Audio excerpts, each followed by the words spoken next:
Greetings and salutations, everybody. Welcome to my movie vlog. My name is John Campea, and this is Open Mic. You know, every day on the John Campea Show in the mornings. That's our main show at 8:30 in the morning Pacific Standard Time.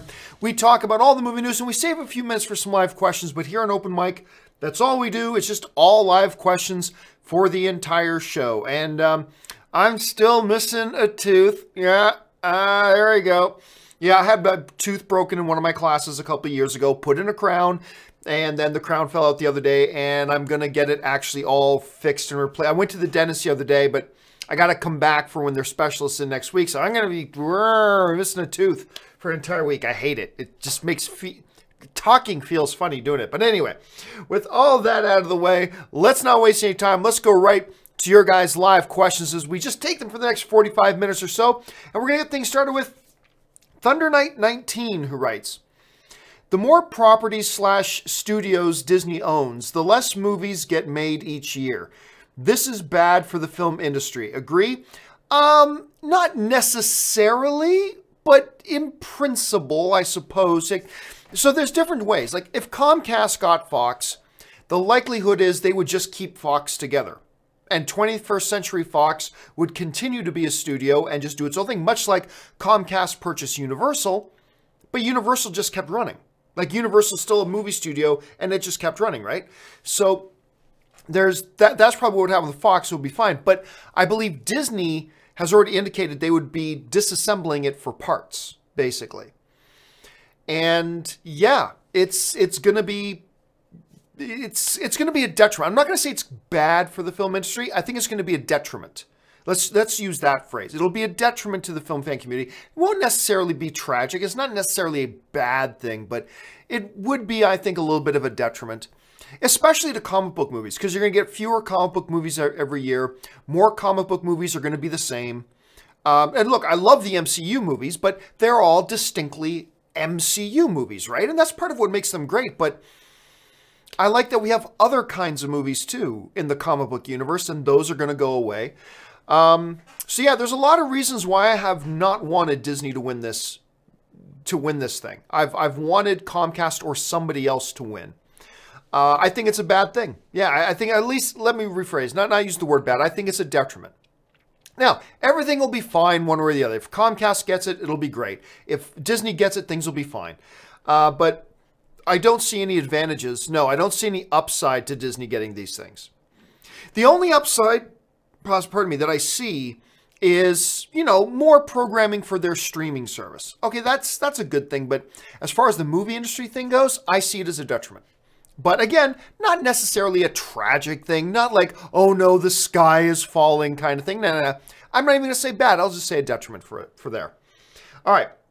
Next one comes to us from Thunder Knight 19, who writes, which is worse, Superman 4 or Superman 64? If you're talking about the N64 game, I'm going to go Superman 4, Quest for Peace, man. That was just rotten. Like, Superman 3 was also terrible. But with Richard Pryor, it had some redeeming qualities.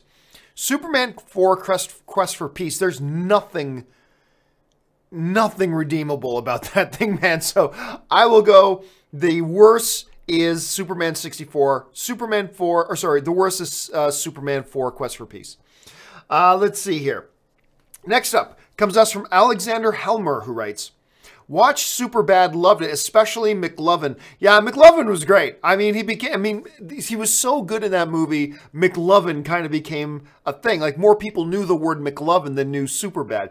Superbad was a really nice little comedy. Like, I never had it on my, like, high-end esteem, like way up on the shelf of the great comedies, but it's a really nice comedy. It has a lot of good laughs to it. It kind of made Jonah Hill a superstar. Like, Jonah Hill, we knew his name, but he kind of became a superstar with that. Then McLovin became a big thing, of course. So yeah, I like that movie. I'm glad you had a chance to watch it.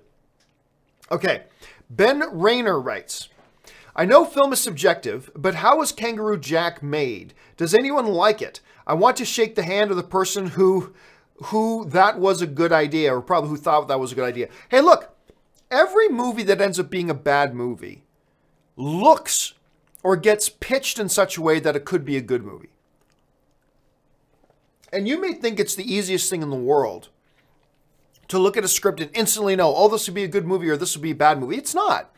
Like almost every bad movie that's ever gotten made, there was a pitch made that made it sound like it could be good. And look, you got to understand, the social environment of the time, what trends were hot when the thing was made, who was involved with it at the time, how did it hit a certain room? And remember, too, how a movie comes across on screen can be very different from how it comes across on a screenplay. Because the screenplay, you read a screenplay and it can play out a certain way in your imagination. Then depending on which director gets their hands on it, it can come out completely different. So, yeah, I've had a lot of people all the time over the years asking, how did this movie ever get made? Well, because it got pitched in such a way that made some people believe that it sounded like it could work. And sometimes it does, and sometimes it doesn't. But that's just reality. See, there's this idea out there that, like, a lot of average film fan thinks, well, if I read the screenplay, I would have known if it was a good movie or not. No, you wouldn't have. No, you wouldn't have. Like, a lot of times, the screenplays can read great, and they just don't turn out that way on screen. It's just the way it is. It's a really tough thing, which is why you get some very high-paid people in Hollywood who do make those decisions about which ones get made and which ones don't. And, sometimes something looks good and it doesn't turn out good. I mean, look, it's like everything else in life, right? You can do everything right and still lose. That's just a truth in life. You can do everything right and have something not work out. Right? The same is true in film and screenplays. You can do everything right before a movie gets made. You pick what looks like a good script. You think you have the right people involved. It's a little bit of a gamble, but you think you make an educated gamble, and you do everything the right way, and it still might not work. Like, you guys know I play a lot of poker, right? Getting your chips all in when you're holding pocket aces is the right thing to do. But you still might lose. You still might lose. I mean, that's just the thing. You can do everything right and still lose. And that's true almost more than anywhere else in the world of film. And Kangaroo Jack, as brutal as that movie is, at some point it seemed like a good idea. And maybe in somebody's head it played out differently, but, it just kind of worked out the way it did. Let's see. ZMG Ruler writes, don't care what haters say. I'm optimistic with DC films. Well, I think you always need to be optimistic. I mean, look, we've had some good things come out of the DCEU, right? I think Man of Steel is a top 10 comic book film of all time. Wonder Woman was really good. I like Suicide Squad, Justice League, Batman v Superman, but I know a lot of people don't. But look, you got a guy like James Wan, right? And James Wan just makes hits. That's what he does. So you got a guy like James Wan coming in for Aquaman. You got Patty Jenkins directing Wonder Woman 2 again. That's good. I mean, yeah, Shazam is a little bit of a question mark right now. I mean, hey, we don't know how that's going to turn out, but hey, why not? I think there is reason. I think a lot of people will acknowledge there is reason for hope with the DC universe. There is reason for optimism. Now, they may not share the optimism. I think a lot of people just hate DC and think it's going to continue to suck. But even those people say, but can you see how there is potential light at the end of the tunnel? Even I think most critics would say, yeah, I could see that. Because again, Jason Momoa's Aquaman, James Wan directing it, Patty Jenkins back on Wonder Woman. There's reason there to be optimistic. Walter Hamada's come in to take over. The guy who kind of was the godfather of the Conjuring universe comes in, and now he's going to be the sheriff of the DCEU. There's new leadership. There is reason to be optimistic. It doesn't mean things are going to work. It certainly doesn't mean things are going to work. But come on, there's reason to be optimistic. There's reason to have hope. It doesn't mean it will work out, but it might. And I don't think you're crazy for thinking that at all. All right, let's see. The Number Thor writes, do you believe in Sasquatch? No, not properly. Here's what I believe. The Canadian wilderness and the wilderness is a big place. I believe there are things that we haven't seen before. And I think there are times when people have seen something, but probably not what our understanding of what Bigfoot or Sasquatch is, but maybe people saw something. that maybe was even something that none of us have seen before. I don't know, maybe. So do I believe in Sasquatch properly? No, I don't. But do I believe there are still things out there, even in our wildernesses, that maybe we haven't seen before? Yeah, I believe we are. I think you'd have to be a little bit naive not to believe that. Okay, let's move on here. Next one comes to us from Dakota Barber, who writes, 40-Year-Old Virgin is so endlessly quotable. It is the best comedy of all time. It switches back and forth to what I think is my favorite comedy of all time. But it's always one of these two. It's either Noises Off with John Ritter, Christopher Reeve, Carol Burnett, Michael Caine, on and on and on, or 40-Year-Old Virgin. Depending on the day you ask me, I'll say my favorite all-time comedy is 40-Year-Old Virgin. If you catch me on a different day, I might say Noises Off. But 40-Year-Old Virgin is at least tied for my all-time favorite comedy. Because it does more than just try to get laughs. It's a comedy that's got heart to it. Because really, when you dig through a lot of the laughs, and there's so many laughs in 40-Year-Old Virgin, it's a smart comedy, and it's got heart. And it's got characters you start to care about, and all this kind of stuff. It really was a big introduction to the world for Seth Rogen. I mean, that's the movie that put Seth Rogen on the map. And for a lot, even though Paul Rudd had been in the business a long time, it's the movie that really, I think, elevated Paul Rudd to the next level in his career as well. And obviously for Steve Carell too. I mean, there's so many good things that happened in that movie. And oh my, Elizabeth Banks is so hot in that movie. Elizabeth Banks is so great in that movie. I could talk 40-Year-Old Virgin all day. All day. It's just such a great comedy. I cannot think of ever, maybe tied in the case of Noises Off, but I cannot think of a better comedy ever made. It's just my all-time favorite. Will always have a dear place in my heart. So yeah, there you go. All right, let's move on. Jay Bling writes, not sure if you answered this already. Post Incredibles 2, do you still think Jurassic World 2 will be the biggest film this summer, not including Infinity War? Well, nope. I think I was wrong about that. Now, going back a few months ago, I said, look, I wouldn't normally think Jurassic World is going to be the biggest film this summer. Again, you can't count.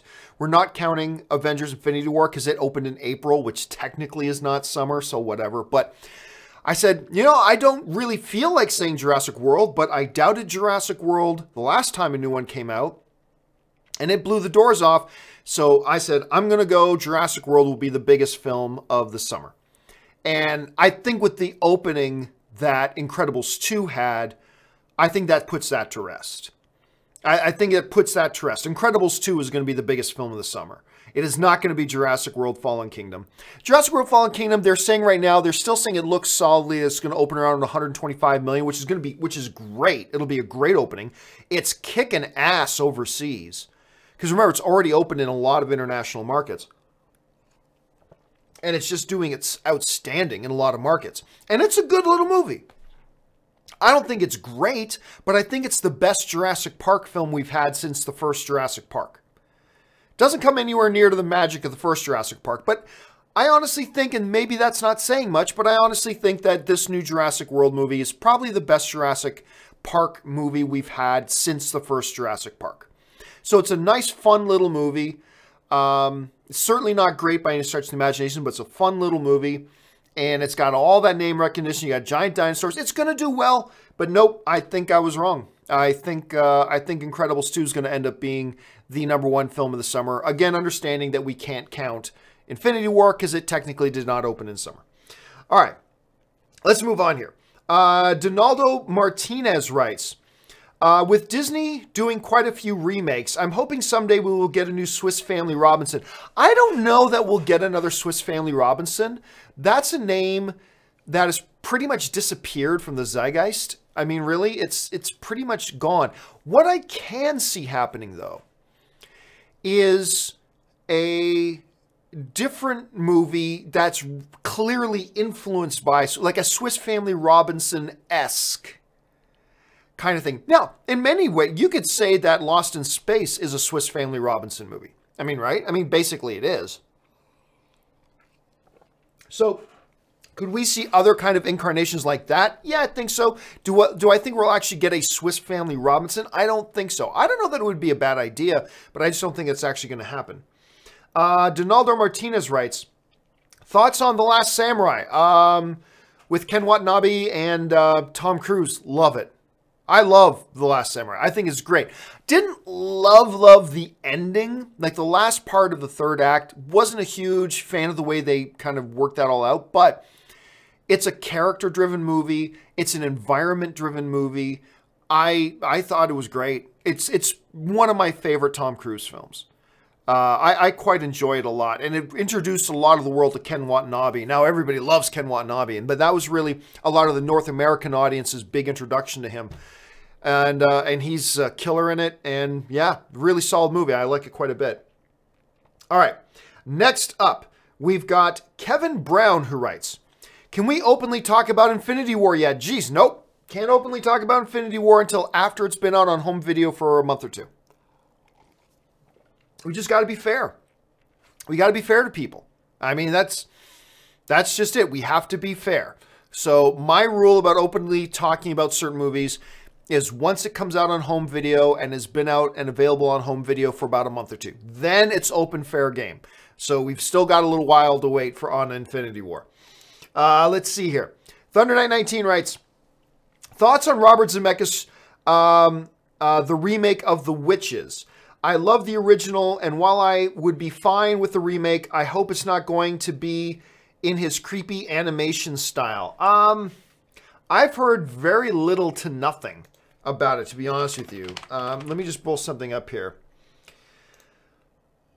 Because when I'm thinking of The Witches, oh, you're talking about the Angelica Houston thing. Oh my gosh. Hold on a second. Let me see if I'm thinking of the right thing.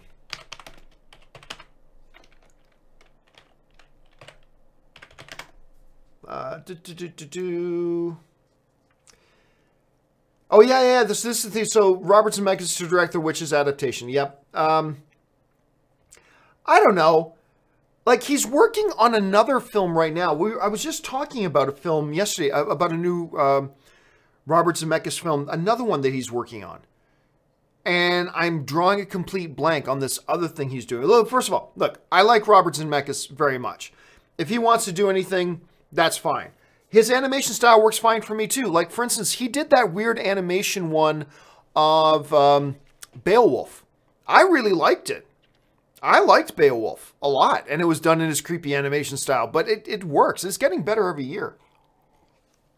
So personally, I wouldn't worry about it too much. Look, fact of the matter is, Zemeckis has made some fantastic movies.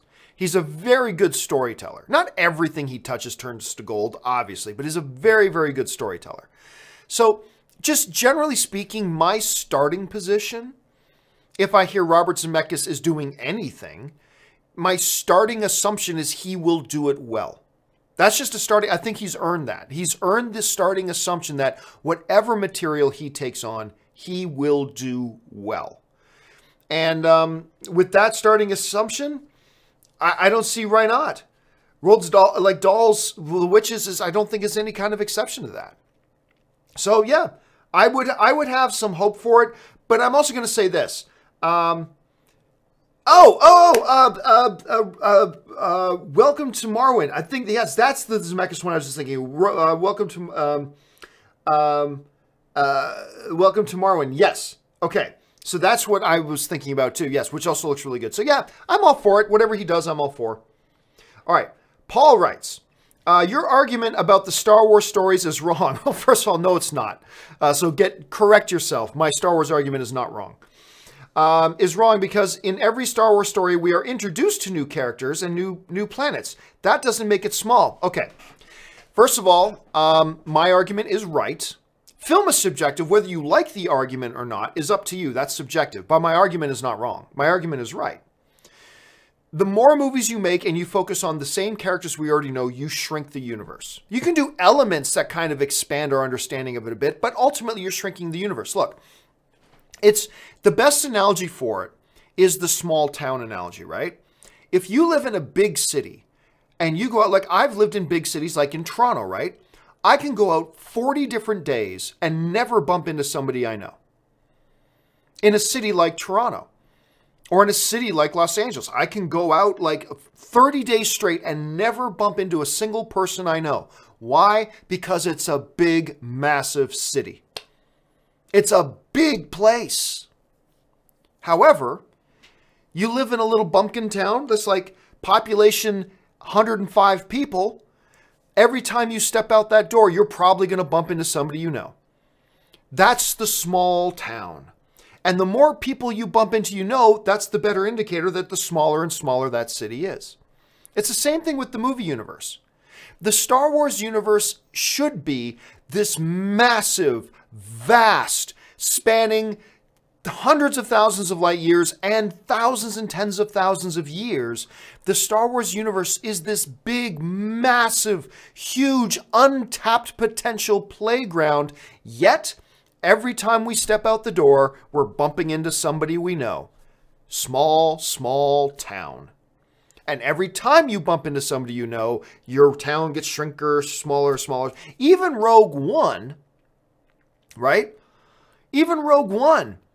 Like, although it was a fun little cameo, the fact that, you know, they're on the one planet and they bump into the gangster dudes that threaten to kill Luke in the cantina.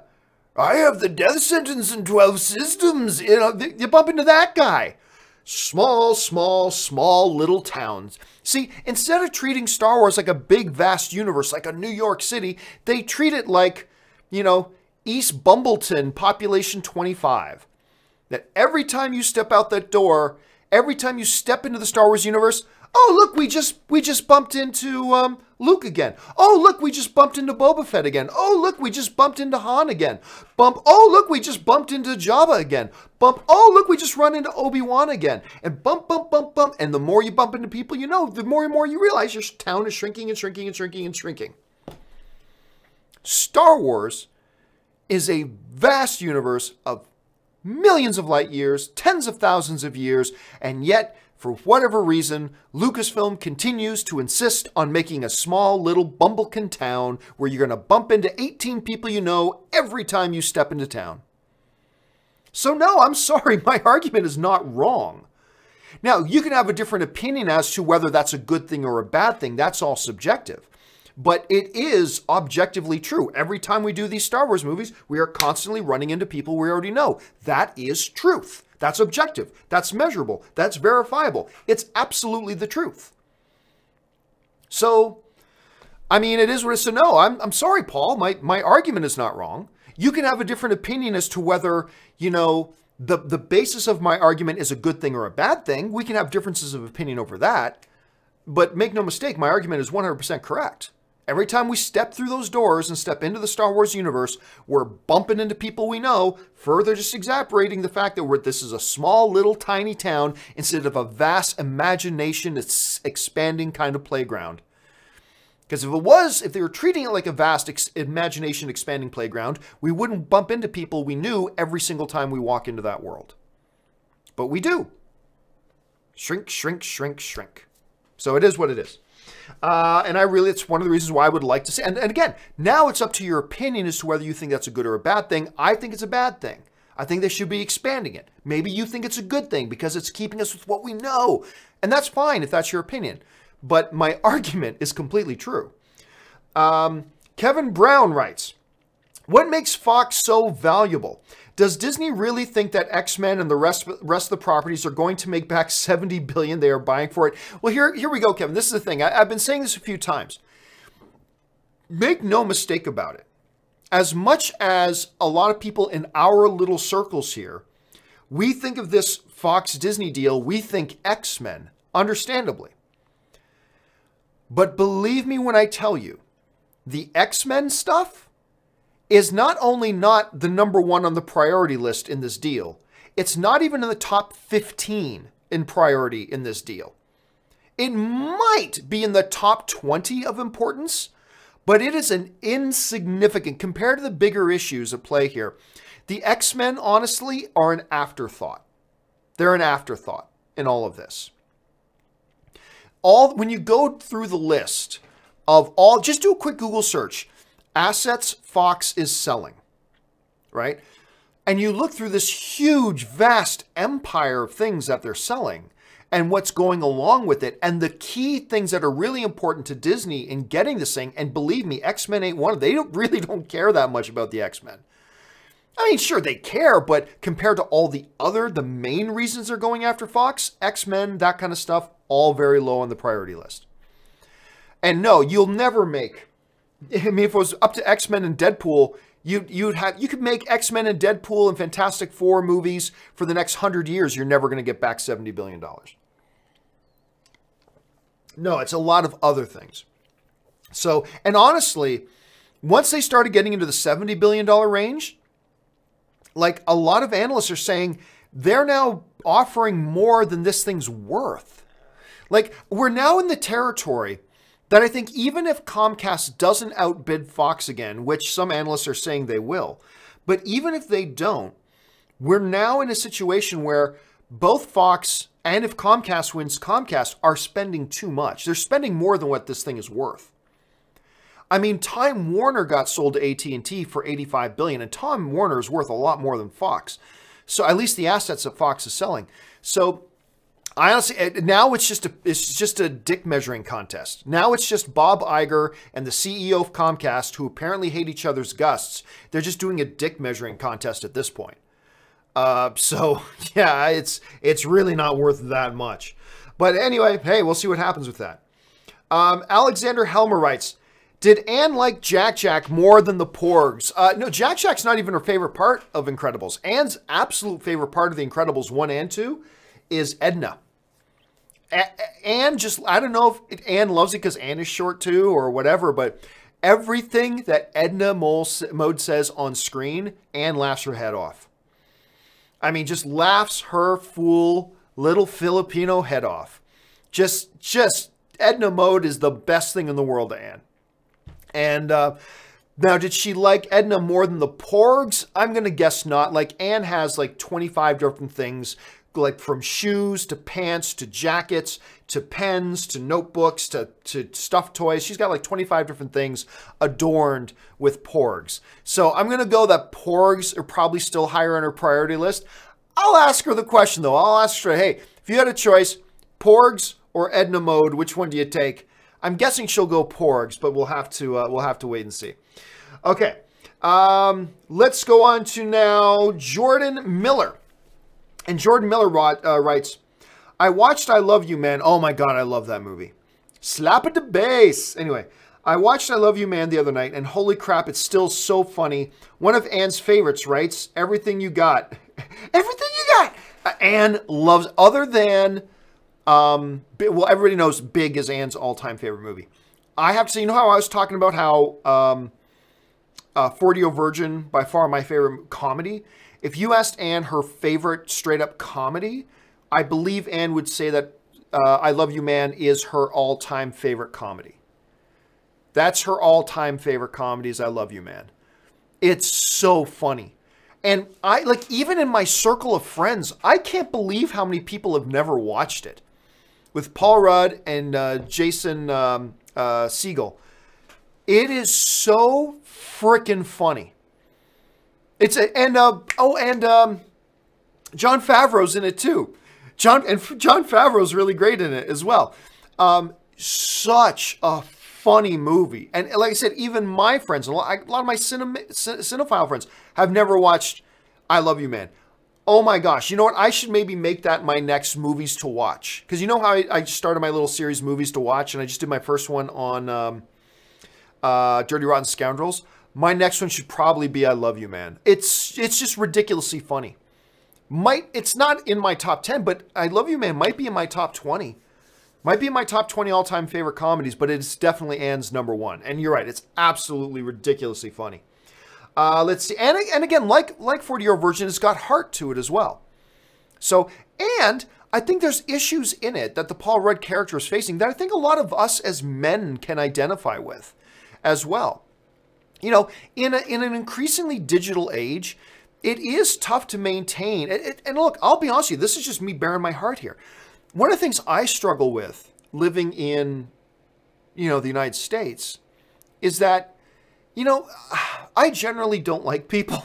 I just so when I find people I like, it's a special thing to me. And I find the older I get, the harder it is for me to like people. But you know, moving away from home was a really big deal. And it's part of the reason why you guys, it's not just me giving lip service to Canada. When I talk about how much I miss home, you have no idea. Like I miss home. I miss it a lot. And there are issues in, like, for instance, in I Love You, Man, where, like, one of the big issues that Paul Rudd struggles with is finding really good, true male friendships, right? And that's something a lot of men, we like having. We love our male bonding. We love our male friendships, right? And I found myself as somebody who's transplanted away from most of my friends and family. That rings true with me. It really does. And I think there are issues in that movie that I think a lot of men will identify with. But again, there's a lot there women are going to love too. It's my wife's favorite comedy. But yeah, it's stupid good. Just absolutely. I'm glad you had a chance to watch it again, man, because it is just so funny. All right, let's move on here. Murray Reich writes, after hearing the new AMC service, I've successfully canceled my Cinemia membership after 24 hours of usage. Can't wait for Tuesday. I'm telling you, this move by AMC, for those of you who may not have heard, and maybe, you know, you've been tuned out for the last 24 hours or so, AMC has announced they are launching their own MoviePass sort of service for AMC theaters. Except it kicks the ass of all the other services, and that includes Cinemia, and I love Cinemia. But it kicks Cinemia's ass too. It totally destroys MoviePass. But for $20 a month, you get 3 movies, not a month, you get 3 movies a week. And really, honestly, who amongst you goes to more than 3 movies a week? Hardly anybody. 3 movies a week, and it includes all these things that MoviePass does not include. Buy your tickets online, check. Buy your tickets in advance, check. Be able to see IMAX movies, be able to see 3D movies, be able to go to Dolby Cinemas, be able to go to AMC Primes and AMC Dine-Ins. And you get all the benefits of AMC Stub members, and you get discounts at your concession stand as well. That, to me, was one of my favorite benefits of being an AMC Stubs member, is that, you know, I love popcorn, right? So instead of buying a large popcorn, which is like $2 more expensive, you as a Stubs member, you can upgrade for free. So I order a medium soda, but I actually get a large soda. I pay for a medium popcorn, but I actually get a large. So that's get me like $2, $3, $4 every time I go to the theater. So all of that, and you know, unlike MoviePass, you know AMC's not about to go out of business. It's a ridiculously good deal. And I'm very excited about it. Look, I am a card-carrying member. I have both a MoviePass and a Cinemia card in my wallet right now. I am looking forward to throwing them both out on Tuesday. Now, not everybody lives super close to an AMC theater. I have one of the biggest AMC theaters in the country, a 10-minute walk from my house. So, obviously, that's a benefit to me. But if you're somebody who lives anywhere within the vicinity of an AMC theater, I honestly don't know why you wouldn't get this card. Oh my God, what a deal. This will revolutionize, I think. You know, Cinemark already has their own little movie club program, which isn't as good as this AMC one, but it's pretty good. You know, Regal is going to have to respond now. Regal's going to have to come up with one as well. This is going to revolutionize the movie-going industry. It really is. And I think this is going to get more people back into the movies. I think it's a great move. And the fact that it's being done in a sustainable, smart way, unlike the way MoviePass handled themselves, and like what Cinemia was trying to do, I think this is going to revolutionize things. I really do. And I'm with you, man. I am so excited for Tuesday to get here so I can go get that card. And I'm going to be in that damn movie theater almost every day, I think. I'm going to be there almost every day. Whenever I have 2 hours to spare, like if I can just do my work in such ways, like, okay, I can give myself from 3 o'clock to 5 o'clock p.m. off. All right, I'm going to run down. I'll just throw on my shoes, run down to the AMC Burbank 16, and you can watch every movie as many times as you want. Now, another thing MoviePass doesn't let you do. So I can go back and watch Infinity War 5 more times before it leaves theaters if I want. Anyway, this deal just kicks the crap, kicks the living snot out of MoviePass. I cannot wait to get this thing. All right, let's move on here. Lawrence RBE writes, I watched Ocean's 8 and enjoyed it. Even though I feel the Ocean's 11, 12, 13 was better, do you think there will be a sequel or mashup of men and women? I don't think so. I think there will be a sequel because, surprisingly enough, I mean, Ocean's 8 had a bigger opening weekend than any of the Ocean's films. Than any of them. And while I think I might have preferred the first Ocean's movie, like Ocean's 11, I think I might have preferred Ocean's 11. I do think Ocean's 8 was better than 12 and 13. That can get confusing. But yeah, while I think 11 is still the best, I think 8, the new one, is better than 12 and 13. I thought it was actually really quite good as a heist film. It was a good comedy, not a great comedy, but a good comedy. But where it really worked for me was as a heist film, and I'm a sucker for heist films. Anne Hathaway was killer in that movie.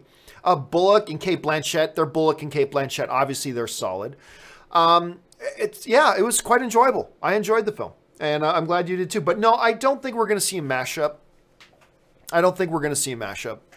And which is fine. I think what they might do is do a sequel, and you might get one or two more cameos. Because, you know, Ocean's 8 has a couple of cameos. I think if they do Ocean's 8 Part 2, I think we'll get a few different cameos. But a mashup movie, nah, I don't think so. I think that era of the Ocean's films are done. And now, would I be up for it? Would I be curious if they did a mashup movie of the two Oceans? Yeah, I'd be down for it, but I don't really see any need for them to do it, so I don't think that we're going to see it. Hopefully I'm wrong. Okay. The Number Thor writes, what's better, Star Trek original TV series or the Star Trek original movies? Thoughts? The original TV series. Now, don't get me wrong, like, Star Trek II Wrath of Khan might be the best out of anything. But before Star Trek II Wrath of Khan, you had the original Star Trek the Motion Picture, which was garbage. Then you had Star Trek 3, which was garbage. Then you had Star Trek 5, which was garbage. So it's just that inconsistency. So while out of all that Star Trek material, I think Star Trek Wrath of Khan is the shining diamond out of all of it. I just think there was just far more really good consistency with the television show. So I will take the original Star Trek TV series over the original Star Trek movie franchise. I'll take the TV series. I'll take the TV series for 100, Alec. Yeah, so that's what I'm going to go for, even though head and shoulders above everything else is just Wrath of Khan. I will go. And by the way, if you've never seen the original episode of the original Star Trek series with Khan, I'm shocked that there are still people who don't know that, number one, Star Trek Wrath of Khan is a continuation, is a sequel, if you will, of the episode that had Khan in the original Star Trek series, also played by Ricardo Montalban. Like, it's stunning to me that there's still people that don't know that, but there are some people out there who don't realize that. Totally. And by the way, if you've never actually sat down and watched the original Star Trek series, start binging. It's good sci-fi.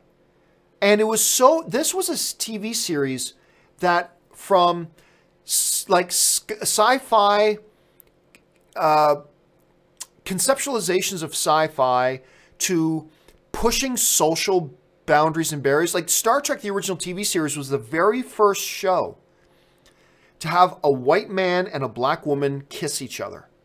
It had never happened in television before Star Trek. But that's the sort of thing Star Trek did. They pushed our perceptions of sci-fi. They pushed boundaries, social boundaries. It was a bold show.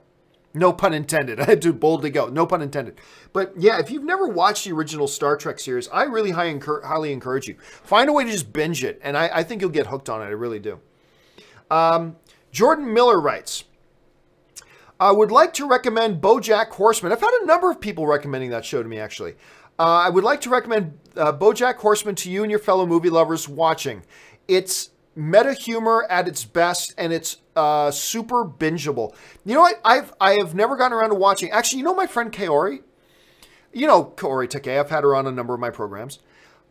She is constantly telling me and Ann that we should watch Bojack Horseman too. And I've had a number of you guys recommend Bojack Horseman. I've never had the opportunity to get around and actually start watching it, but I know it's on Netflix, so it's there for me to watch. And you know what? A lot of my shows, they're done their seasons now. I'm currently, and like I just watched the season finale of Handmaid's Tale. By the way, you should be watching Handmaid's Tale. It's a damn good show. Anyway, and I'm now getting into Barry. That everybody told, the HBO show Barry, right? With Bill Hader, that everybody was raving about. So now that all my shows are done, I was looking for something else to watch. And like, oh, a bunch of my friends said to check out Barry. I'm 4 episodes into Barry and I'm hooked already. But maybe once I get through Barry and all my other shows are done, maybe I'll finally get around to trying out Bojack Horseman. So thanks for the recommendation, man. Let's see here. Oops, had the big jump. Okay,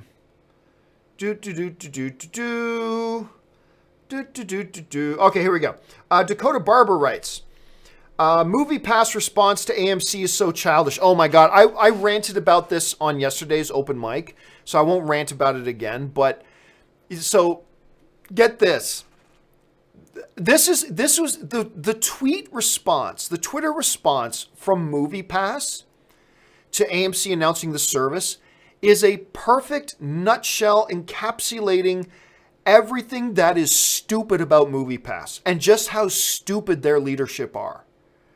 The fact that they would even put out this tweet just kind of in one neat little capsule shows you why they're failing and why they're going to be out of business soon, because they're just this stupid. So AMC comes out, totally kicks their ass with this new movie service they're offering, this new membership service, totally obliterating them. And a good PR person would find a way to kind of turn that and make it look positive. Like I gave the recommendation yesterday. I said, if I was in charge of MoviePass's PR, I would have put a tweet together that says, hey, you know what? We're really happy to see that AMC is recognizing the value of the business model we have been pioneering. And they want to bring that to more customers too. And we think that's great. But I would have turned it into a positive. What did they do?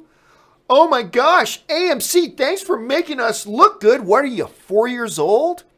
You just made yourself look like an idiot. And to try to pass it off, and by trying to pass it off that your deal is so much better than AMC's, just makes you look out of touch, clueless, and what you are, completely incompetent. You so blew it with your response. And the fact that they would be so stupid to put out a response like that tells you everything you need to know about this company. You know, I've been saying for a long time that in my opinion, they're a very shady company. They don't deal well. They try to strong arm other companies into doing business with them. They mistreat and mislead and lie to their own customers, in my opinion. They've been a shady company. But you add on top of that just pure, simple, unadulterated incompetence. They're a clueless bunch of idiots over there. And if you didn't know that before, you know that after they put out that tweet. Because you know there are people in leadership that had to approve that tweet. And they go, yeah, that's a good way for us to respond. Yeah. Morons.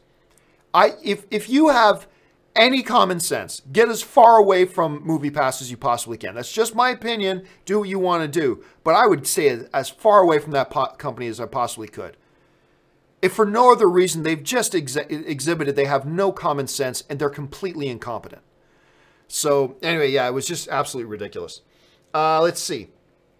There we go. Durvunderbar writes, which Steven Seagal movie is your favorite? Oh, it's the one with the ship. What is the one with the battleship?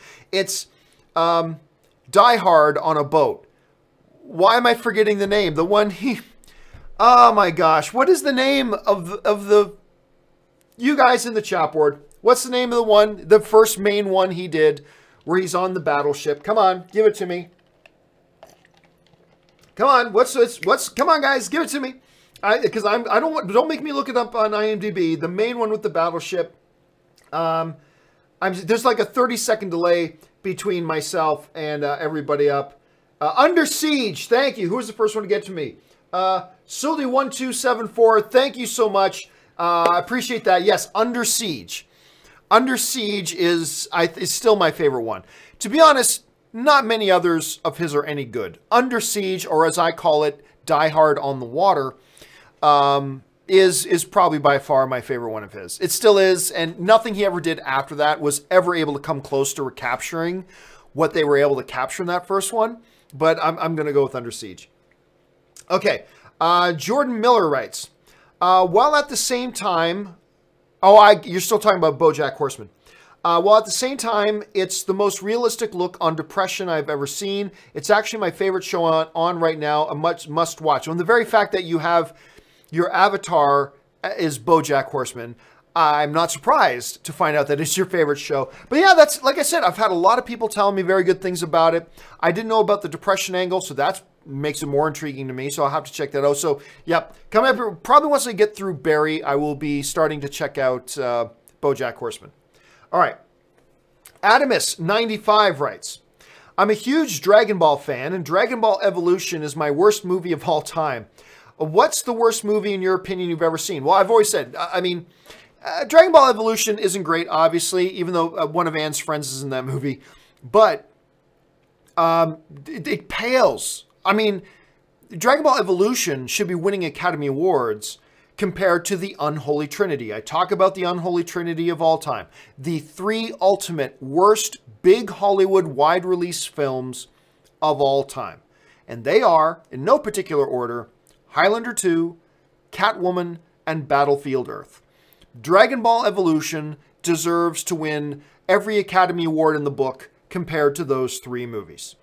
That, to me, is the unholy trinity of Hollywood history, and I stand by those. I've still never come across films that equal the pure stench of those three films. I take that back. I've come across a couple that have come close in the last few years, but no, nothing's ever taken those places. Those three spots of the unholy trinity still remain to Catwoman, Battlefield Earth, and Highlander 2. That's still the top spots. Let's see. Josh Baker writes, I disagree with the point you made about who should be leading the DCEU.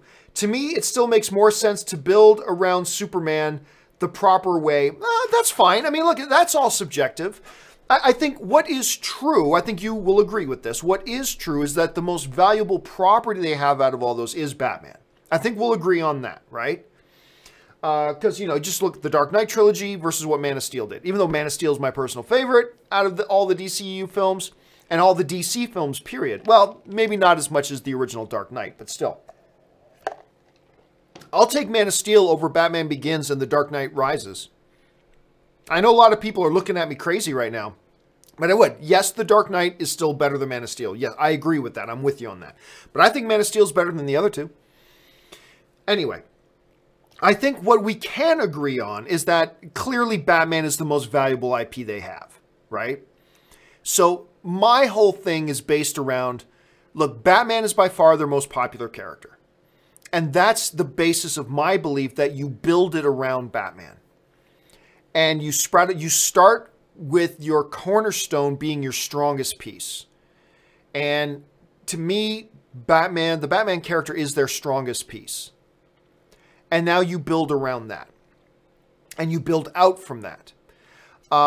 Look, there are very valid arguments to be made for building it around Superman. There are very valid arguments to be made for building it around Wonder Woman.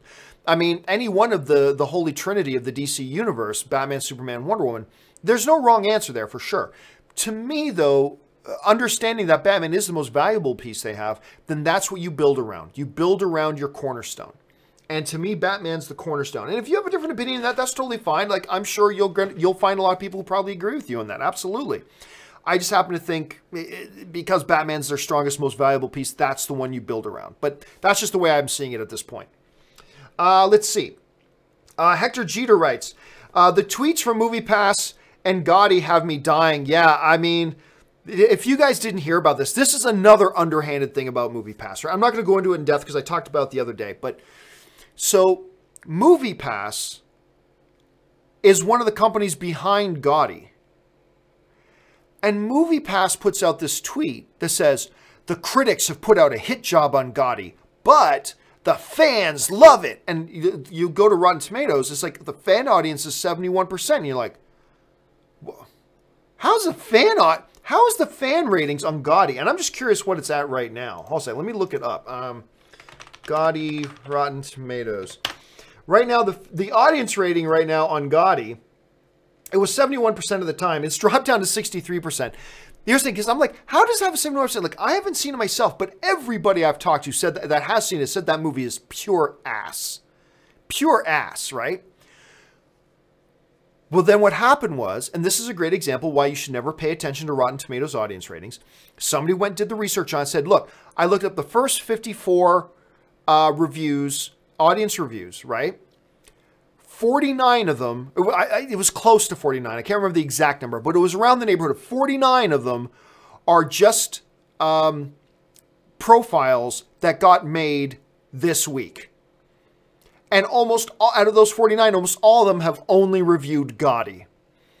It's like, okay, so MoviePass and whatever, they organize, get a whole bunch of fake new accounts, get on to Rotten Tomatoes, upvote it in the audience score, and make it look like the audience loves Gotti and just the critics are out to get it. Another example of how underhanded MoviePass is, how shady MoviePass is. And another example about why you should never have any conversations that involve the audience ratings on either IMDb or Rotten Tomatoes because they're just too easily manipulated. Just more great examples about that. Okay, let's see. Patrick Conway writes, the success of Big Hero 6 and The Incredibles 1 and 2, will Disney make more animated superhero movies with Marvel or original, maybe X-Men and Fantastic Four, if the deal works? I don't think they touch X-Men or Fantastic Four, maybe. Because there hasn't been anybody to have any success with Fantastic Four on the big screen. So maybe Fantastic Four. X-Men, no, because they're going to want to not touch that. It's doing its live action thing, so I don't think they're going to touch that. But maybe other stuff like Big Hero 6 and Incredibles 2. Remember, they're not part of the, well, technically Big Hero 6s, but they're not really characters at all that are tied in with the MCU per se, right? So they can make those. Could I see them doing more like that? Maybe, but why not just do more Big Hero 6 and more Incredibles, since they're already working?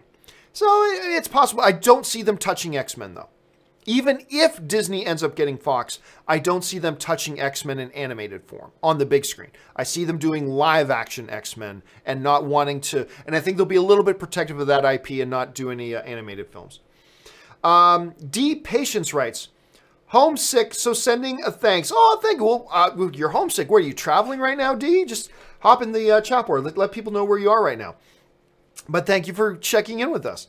Brimmick70 writes, if Marvel can have 5 concurrent shows on Netflix, why can't Star Wars have at least 2 streaming? I'm thinking Favreau and eventually Underworld.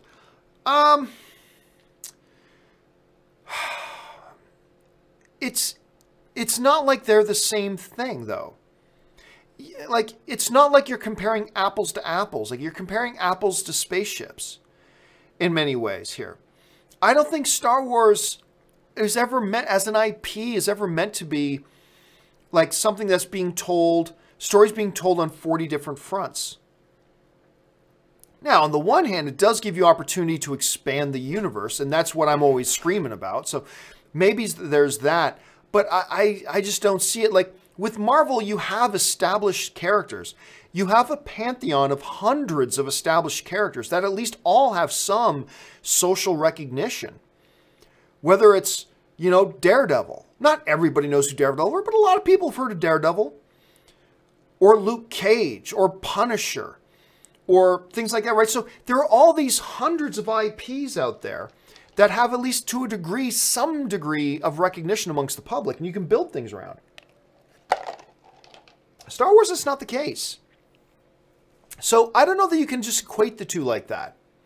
Now, for all we know, that's exactly what Disney's going for, right? With this new streaming service. We know the Favreau show's coming. Maybe they're going to do another show as well.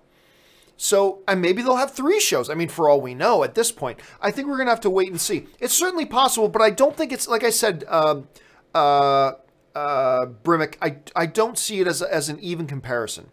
I think they're 2 different IPs, 2 totally different scenarios, so I don't see an equation between the 2. But then again, like I'm saying, maybe that is what Disney has in mind with this streaming service, so we'll have to wait and find out. We're getting closer. Alpha Adu writes, Isn't Harry Potter more valuable to Warner Brothers than Batman? Oh, heavens no. No. For a couple of different reasons, but for the one big reason is there is no more Harry Potter. I mean, we could go into 40 other reasons alone, but the discussion would start and stop with just that one thing. There are no more Harry Potter stories. Harry Potter is done. Now, yeah, they're going to go back and tell Fantastic Beasts, and you got these little stage plays and other little novels about, what's the one? They put out one later, Harry Potter and the something, which is about Harry Potter's kid or whatever. But Anne, who's a huge Harry Potter nerd, and she did not like the book. And I've talked to a lot of people that didn't like the book. But look, for all intents and purposes, the Harry Potter story is done. That drastically lessens its value to the company moving forward. Batman, you can still tell 1,000 different Batman stories in any way you want. Harry Potter, not so much. Harry Potter is a finished franchise. It's done. Now, could you open up? I mean, the thing is, you'd have to get J.K. Rowling to get on board with it, and she's never going to get on board with it. And even if she does, you're tied to only do what she wants to let you do. And she's not about to go back and take Harry Potter back to Hogwarts and tell 15 new movies about a young Harry Potter. But you can make Batman movies forever, and just by themselves. That makes Batman a far more valuable franchise to Warner Brothers right now than a Harry Potter. Who's the more valuable? Michael Jordan, or who's a good basketball player right now? Carmelo Anthony, like not one of the best, but a good one, a good basketball player. Who's more valuable? Well, guess what? Right now, Carmelo Anthony is, because Michael Jordan's not playing basketball anymore. Carmelo will get on the court and do some good for you. Michael Jordan will not. Because no matter how great Michael Jordan is, he doesn't play anymore. So the more valuable player right now is Carmelo Anthony. So you could make some arguments about Harry Potter, but any arguments that you even could begin to make end with, yeah, but Harry Potter's done. Warner Brothers can't make 15 new Harry Potter films. I mean, the best they can do is tell these prequel stories with Fantastic Beasts. That's the best they can do, but Fantastic Beasts certainly isn't your cornerstone property. So, based on that, no, Harry Potter doesn't come anywhere near the value to Warner Brothers that Batman is. It just doesn't come anywhere close. Jordan Miller writes, holy crap, John, did you see the petition going around calling for a Last Jedi remake? Their Twitter's, okay, just stop right there. For anybody who watches me, what do I think of petitions? They're navel-gazing, self-important nonsense. Nobody listens to petitions. Anybody can start a petition about anything they want. Ignore it. Like, petitions are complete crap fest. Like, never pay any attention to any petitions. Particularly in the movie world. Devontae Brown writes, MoviePass add-on surcharges and premium friend options. Yeah, I heard about that too. I think I might talk about it on the John Campea show tomorrow.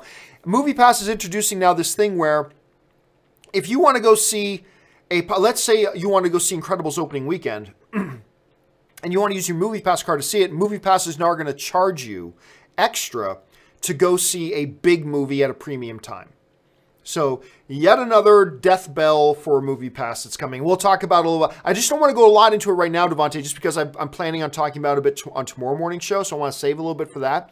But yeah, I mean, you're absolutely right. I mean, just another example about how they're going under. Murray Reich writes, will the AMC service offer a bring a friend along option or no? As far as I know, the answer to that is no right now. But it may expand into that. Let's see how this thing goes and see how it expands. I mean, what I would love to see them do is, because I would pay for it, instead of $20 a month, charge me $40 a month. Charge me $45 a month so that when I come, I can bring somebody with me. And I'll pay the $45, no problem. But for now, they're starting it with a one-person, one-membership thing. I would have no doubt that at some point in the future, they'll expand that, but they're starting with this one-person, one-membership thing, and they're probably going to see how it goes. At least that's my understanding of it right now. Walden writes, Oh, guys, we're almost out of time. Okay, I'm just going to fly through the last bunch of questions here, guys. So make sure you don't send in any more questions. Walden writes, does AMC MoviePass allow repeat viewings? Yep, you can go see Incredibles 2 as many times as you want, up to 3 times a week. So yes, the AMC Pass version does allow multiple viewings. Brimmick writes, trots to Islanders. Really? Wait a second. Is that what happened? I have to double check that, man. Thank you. Now I'm going to have to open ESPN. Grandmaster writes, over under 85% that by the year 2025, 95% or more of all movies at home are watched by streaming. I think especially 4K Blu-rays will die quick death. Oh, by the year 2025? Oh, by 2022. I think 95% of movies watched at home are going to be by streaming. I think physical media, Blu-rays, DVDs, I know a lot of people still love them, but their days are numbered. Their days are numbered. The studios don't want to make them anymore because they can make just as much money without the hassle of physically making copies, shipping them to stores around the world, having to do the retail on them, all that kind of stuff, cutting out middlemen.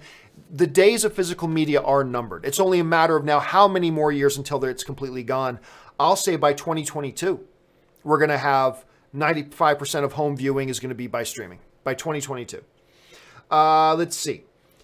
James Dunn writes, have you seen Netflix show Godless? Fantastic. I haven't seen that one yet. A lot of good shows on Netflix. People keep telling me. Bojack Horseman and others.